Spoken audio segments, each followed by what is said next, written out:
Hello मेरे प्यारे दोस्तों, क्या हालचाल? बढ़िया सब। तो उम्मीद करता हूँ आप सभी लोग बढ़िया होंगे और अपने पेपर की तैयारी को धमाकेदार शानदार तरीके से कर रहे होंगे। तो आज का वीडियो जो है काफ़ी ज़्यादा बेहतरीन होने वाला है, क्योंकि आपको मालूम है मेरे भाई कि हम लोग जो है 2026 वाले बच्चों के लिए, दोस्तों के लिए हम लोगों ने सेशन को स्टार्ट कर दिया है। और इससे पहले वाले वीडियो में हम लोग पढ़ भी चुके हैं क्या, तो आवेश के बारे में हम लोग पढ़ चुके हैं। ठीक है, हम लोग 12th फिजिक्स के पहला चैप्टर को स्टार्ट किए हैं, जिसमें जितने भी टॉपिक हैं, जितने भी लेक्चर होने वाले हैं, जिसको हम बारी बारी से करके देखने वाले हैं। ठीक है, और इससे पहले हम लोग आवेश की जितनी भी सारी प्रॉपर्टियां होती हैं, आवेश के सूत्र क्या होता है, उसकी विमाएं क्या होती हैं, उससे किस टाइप के प्रश्न बनते हैं, सभी बातों को हमने जो है डिस्कस कर चुके हैं। ठीक है जी, तो चलिए हम आज के बारे में हम लोग देखेंगे क्या, तो वैद्युत द्विध्रुव के बारे में आज हम लोग पढ़ने वाले हैं। ठीक है, साथ साथ हम जो है वैद्युत द्विध्रुव आघूर्ण को भी हम लोग पढ़ने वाले हैं। ठीक है मेरे भाई, तो चलिए हम लोग स्टार्ट करते हैं। ठीक है, चलिए।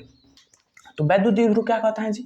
समान परिणाम किंतु विपरीत प्रकृति के आवेश एक दूसरे से अल्प दूरी पर स्थित होते हैं, इसे ही हम क्या कहते हैं मेरे भाई? तो वैद्युत द्विध्रुव कहते हैं। ठीक है, अब चलिए हम इसको समझने वाले हैं। क्या कह रहा है? समान परिणाम किंतु विपरीत प्रकृति के आवेश। देखिए, समान परिणाम और विपरीत प्रकृति का मतलब क्या हुआ? जैसे ऐसा समझिए, जैसे दो आदमी है। ठीक है, एक आदमी क्या है, 50 किलो का है और दूसरा भी 50 किलो का है। ठीक है, उनका क्या है, परिणाम समान है। ठीक है, दोनों 50-50 केजी के हैं। ठीक है, किंतु प्रकृति विपरीत होना चाहिए। जैसे हम एक 50 केजी का एक पुरुष ले लें और 50 केजी का एक स्त्री ले लें, तो उनका परिणाम तो समान है, लेकिन प्रकृति, नेचर क्या है, विपरीत है, क्योंकि एक महिला है तो एक पुरुष है। ठीक है, वही होता है समान परिणाम और विपरीत प्रकृति। बात समझ गए होंगे? चलिए, तो क्या कह रहा है मेरे भाई? समान परिणाम किंतु विपरीत प्रकृति के आवेश, यानी समान परिणाम। जैसे हम मान ले एक माइनस क्यू आवेश ले ले और यहाँ एक प्लस क्यू आवेश ले ले। ठीक है, देखिए दोनों का परिणाम क्या है, समान है। दोनों क्या है, क्यू क्यू है। ठीक है, दोनों क्या है, एक एक कूलाम का है, लेकिन एक माइनस में है तो दूसरा क्या है, प्लस एक कूलाम में है। बात सुन के? ठीक है, समान परिणाम तथा विपरीत प्रकृति के आवेश अगर एक दूसरे से अल्प दूरी पर स्थित होते हैं। मान लीजिए ये अल्प दूरी क्या है, 2l, अल्प दूरी पर स्थित होते हैं। ठीक है, तो इसी को हम अल्प दूरी पर स्थित होते हैं, तो इसी निकाय को मेरे भाई, इसी संपूर्ण निकाय को ही हम क्या कहते हैं, तो वैद्युत द्विध्रुव कहते हैं। ठीक है, क्या कह रहा है? समान परिणाम, तो दोनों एक एक कूलाम का है, देख लीजिए, लेकिन विपरीत नेचर है, यानी एक माइनस है तो एक प्लस है। विपरीत प्रकृति के आवेश एक दूसरे से अल्प दूरी, यानी बहुत छोटा डिस्टेंस, शॉर्ट डिस्टेंस पर होते हैं, तो इसी निकाय को हम क्या कहते हैं, इस प्रकार की संरचना को हम क्या कहते हैं, तो वैद्युत द्विध्रुव कहते हैं। ठीक है, आई विश आप लोग समझ गए होंगे। ठीक है, तो हमने देख लिया इलेक्ट्रिक डाइपोल के बारे में। ठीक है, अब हम लोग देखने वाले हैं इलेक्ट्रिक डाइपोल मूवमेंट, यानी वैद्युत द्विध्रुव आघूर्ण के बारे में अब हम लोग पढ़ने वाले हैं। ठीक है, तो चलिए, तो वैद्युत द्विध्रुव आघूर्ण क्या होगा भैया जी? तो चलिए हम देखते हैं वैद्युत द्विध्रुव आघूर्ण। चलिए मेरे भाई, इसमें क्या कहता है, बात सेम रहेगा, लेकिन थोड़ा सा इसमें उलट फेर होगा। कैसे? तो वैद्युत द्विध्रुव आघूर्ण का परिभाषा कैसे लिखेंगे? चलिए देखिए, समान परिणाम तथा विपरीत प्रकृति के आवेश तथा उनके बीच की दूरी को हम क्या कह रहे हैं, तो वैद्युत द्विध्रुव कह रहे हैं। अब हम वैद्युत द्विध्रुव आघूर्ण में क्या लिखेंगे कि वैद्युत द्विध्रुव के किसी एक आवेश, चाहे आप इसको लीजिए, चाहे इस सीमा को ले या फिर इस रीमा को ले, समझ गए? चाहे आप इसको ले, चाहे आप इसको ले। ठीक है, वैद्युत द्विध्रुव के किसी एक आवेश तथा दोनों आवेशों के बीच की दूरी को, दोनों आवेशों के बीच की दूरी मतलब 2l, दूरी के गुणनफल को हम क्या कहते हैं, तो वैद्युत द्विध्रुव आघूर्ण कहते हैं। क्या भैया जी, समझ में आया? क्या हमने कहा कि इस वैद्युत द्विध्रुव के किसी एक आवेश, चाहे आप प्लसवा के लीजिए, चाहे आप माइनसवा के लीजिए, किसी एक आवेश तथा दोनों आवेशों के, इस दोनों आवेशों की जो बीच की दूरी है ये 2l, इसके गुणनफल को हम क्या कहते हैं, तो वैद्युत द्विध्रुव आघूर्ण कहते हैं। ठीक है, समझ गए होंगे? समझ में आ गया? अब चलिए हम इसको आपको लिख कर बताते हैं कैसे। तो वैद्युत द्विध्रुव के किसी एक आवेश तथा दोनों आवेशों की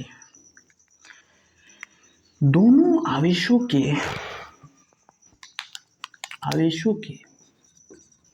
बीच की प्रभावकारी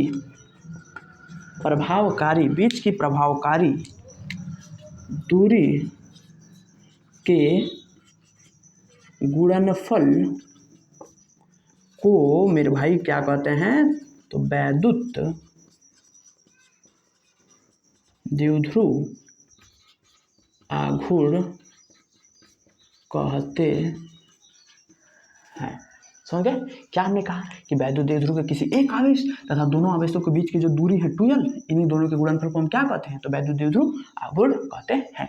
तो इसका फॉर्मूला क्या हो जाएगा भैया, और इसको हम किससे दिखाते हैं, तो इसको हम मेरे भाई ध्यान रखना, दिमाग में रखना, जहन में रखना, खून में बसा कर रखना कि वैद्युत द्विध्रुव आघूर्ण को हम P से दर्शाते हैं। तो P बराबर क्या हो जाएगा, कोई भी एक आवेश लीजिए Q और इनके बीच की दूरिया को ले लीजिए, किसी के बीच की दोनों आवेशों की दूरी कितना है 2l, तो इसी Q × 2l, इसी को हम क्या कहते हैं, वैद्युत द्विध्रुव आघूर्ण। ये क्या है, एक छोटा सा नन्हा सा मुन्ना सा प्यारा सा एक फॉर्मूला है, और जिस फार्मूले पे न्यूमेरिकल भी पूछा जाता है, ठीक है, ध्यान में रखिएगा। अब चलिए मेरे भाई हम देख लेते हैं कि वैद्युत द्विध्रुव आघूर्ण का बीमा सूत्र क्या होता है, ठीक है, सॉरी दोस्तों, मात्रक क्या होता है। चलिए हम मात्रक देख लेते हैं। तो P का मात्रक क्या हो जाएगा, देखिए Q × 2l, ठीक है, P बराबर किसका मात्रक होगा, Q क्या है, चार्ज है। हम पिछले वीडियो में चार्ज का मात्रक हमने क्या बताया था, कूलाम, और देखिए 2 क्या है, एक नियतांक है, तो कोई मात्रक होगा ही नहीं, बिल्कुल नहीं होगा। और L क्या है मेरे भाई, तो दूरी है, तो दूरी का मात्रक क्या हो जाएगा, मीटर। तो P का मात्रक क्या हो जाएगा भैया जी, P का मात्रक हो जाएगा कूलाम × मीटर। यही क्या हो जाता है भैया, तो यही हो जाता है मात्रक किसका, तो वैद्युत द्विध्रुव आघूर्ण का, ठीक है। अब चलिए यहाँ पे हम इसका डायमेंशन भी देख लेते हैं भैया, डायमेंशन भी देख लेते हैं, कोई दिक्कत परेशानी वाली बात नहीं है, ठीक है। चलिए तो मेरे भाई इसका डायमेंशन कितना हो जाएगा, चलिए हम डायमेंशन देख लेते हैं। तो आप मात्रक जानते हैं इसका, हमने कितना निकाला, कूलाम × मीटर, ठीक है। अब देखिए P पर कूलाम का क्या लिखते हैं, कूलाम को क्या लिखते हैं, जल्दी बताइए, I × T। कूलाम क्या है, आवेश का मात्रक है, ठीक है। तो आवेश Q बराबर हमने क्या पढ़ा था पिछले वीडियो में, I × T, और I का मात्रक एम्पियर, तो एम्पियर का A और समय का मात्रक T, तो आवेश का मात्रक क्या हो जाएगा AT। तो यहाँ पे लिख लीजिए जल्दी से AT, ये कूलाम का मात्रक हो गया, यानी आवेश का मात्रक हो गया। और मीटर क्या है मेरे भाई, तो मीटर का मात्रक क्या है, मीटर एक लेंथ है, एक दूरी है, तो इसका मात्रक L हो जाएगा।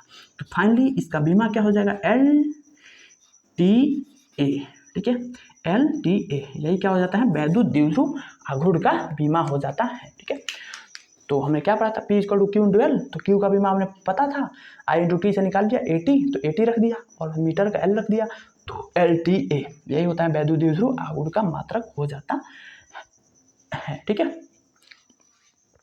और इसका CGS मात्रक याद रखिएगा, किसका, तो P का CGS मात्रक क्या होता है, dBi होता है, dBi, और एक dBi बराबर याद रखिएगा, एक dBi बराबर होता है 3.3 × 10⁻³ कूलाम × मीटर। इसको भी ध्यान रखिएगा मेरे भाई, खोपचे में हमने इसको लिख दिया है, क्योंकि इसी से न्यूमेरिकल सॉरी दोस्तों बहुविकल्पीय यानी ऑब्जेक्टिव प्रश्न बनते हैं, ठीक है। तो यही रहा आज का हमारा लेक्चर वीडियो, ठीक है, जिसमें हमने वैद्युत द्विध्रुव पढ़ा तथा वैद्युत द्विध्रुव आघूर्ण के जितने भी फार्मूला, कंसेप्ट, डायमेंशन और इसके सूत्र, ठीक है, इसके मात्रक, ठीक है, उसको हमने देख लिया। तो स्क्रीनशॉट ले लीजिए, इंपॉर्टेंट है, नोट्स बनाते चलिए मेरे भाई, आप अभी से जितने भी लेक्चर्स आ रहे हैं सभी का नोट्स बनाते चलिए, ठीक है, क्योंकि ऐसे हम बहुत ही कंसाइज वे में, ठीक है, बहुत ही अपनी भाषा में फिजिक्स को इजी करके हम पढ़ा रहे हैं, ठीक है। किताबी भाषा में जाएंगे तो आप फंस जाएंगे, ठीक है। आप यहीं से नोट्स को बनाते चलिए, कोई दिक्कत और परेशानी वाली बात नहीं होगी, ठीक है। तो फिर आज के वीडियो में इतना ही, बाकी वीडियो कैसा लगा आप कमेंट करके बताना, और चैनल को मेरे भाई नए हैं तो प्लीज़ सब्सक्राइब करना, क्योंकि आपके सपोर्ट की बहुत ज़्यादा ज़रूरत है, हम इतने आपके लिए मेहनत कर रहे हैं, तो आपका फ़र्ज़ बनता है कि प्यार मोहब्बत दें, सब्सक्राइब करें, वीडियो को ज़्यादा से ज़्यादा शेयर करें, ठीक है। चैनल को अपने दोस्तों से भी जुड़वाएं, ठीक है, दोस्तों से कहें भी कि इस चैनल से आकर जुड़े, ठीक है। तो फिर चलते हैं, फिर मिलेंगे किसी और वीडियो में। बाकी पढ़ते रहिए, मुस्कुराते रहिए, एजुकेशन साथी को प्यार मोहब्बत देते रहिए, हम आपके लिए यूँ ही लगन के साथ वीडियो लाते रहेंगे, ठीक है। तो तब तक के लिए पढ़ते रहिए, मुस्कुराते रहिए, माता पिता का नाम रोशन करते रहिए। तब तक के लिए जय हिंद।